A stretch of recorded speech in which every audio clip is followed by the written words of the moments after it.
नमस्कार साथियों, मैं हूं मंगलेश पटेल। आप सभी का स्वागत है हमारे यूट्यूब चैनल पर। साथियों, आज हम बात करने वाले हैं त्रैमासिक परीक्षा 2023-24 विषय इकोनॉमिक्स अर्थशास्त्र के बारे में। साथियों, कक्षा 12वीं का ये पेपर है। तो आइए सबसे पहले इसके सही उत्तरों की व्याख्या हम देख लेते हैं। सबसे पहला जो प्रश्न है, आधुनिक अर्थशास्त्र के जनक किसे माना जाता है? तो इसका आ जाएगा सही आंसर एडम स्मिथ को।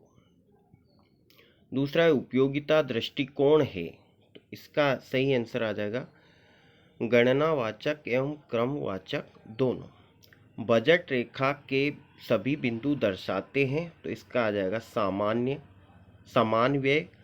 और चौथा जो है, यदि कॉफ़ी की कीमत में वृद्धि होती है तो उपभोक्ता कॉफ़ी की बजाय चाय खरीद सकता है, या कौन सा प्रभाव है? तो इसे हम कहेंगे प्रतिस्थापन प्रभाव।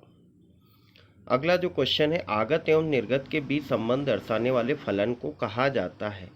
तो इसको कहा जाता है उत्पादन फलन।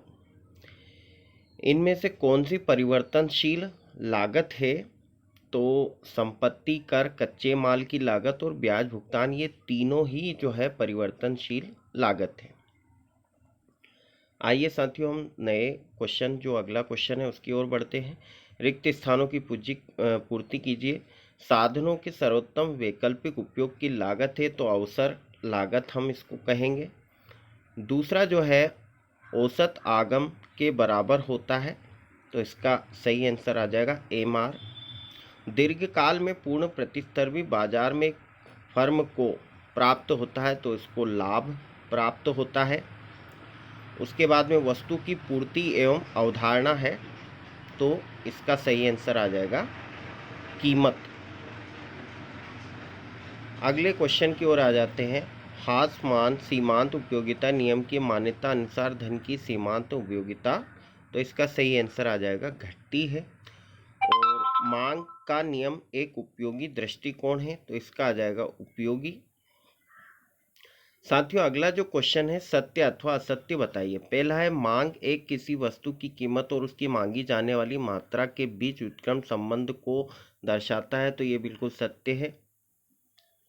दूसरा जो है, एक किसान स्व उपभोग के लिए उत्पादन करता है या एक गैर आर्थिक गतिविधि है, ये भी बिल्कुल सत्य है।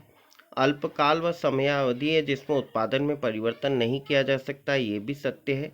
निर्गत के शून्य स्तर पर स्थिर लागत शून्य नहीं होती है, ये भी सत्य है।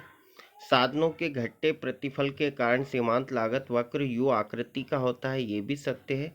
यदि कुल आगम स्थिर है तो औसत आगम भी स्थिर होगा, ये भी बिल्कुल सत्य है। तो साथियों, आपने देखा कि सत्य असत्य में यहाँ पर सारे जो वाक्य दिए गए हैं सभी सत्य हैं। अगले प्रश्न की ओर आ जाते हैं। साथियों, सही जोड़ी बनाइए। सबसे पहला है इसमें उत्पादन की तकनीक की समस्या, तो इसका आ जाएगा क्या उत्पादन किया जाए? मांग में वृद्धि, तो मांग में वृद्धि जो है इसका आ जाएगा साथियों मांग वक्र में दाहिनी ओर परिवर्तन।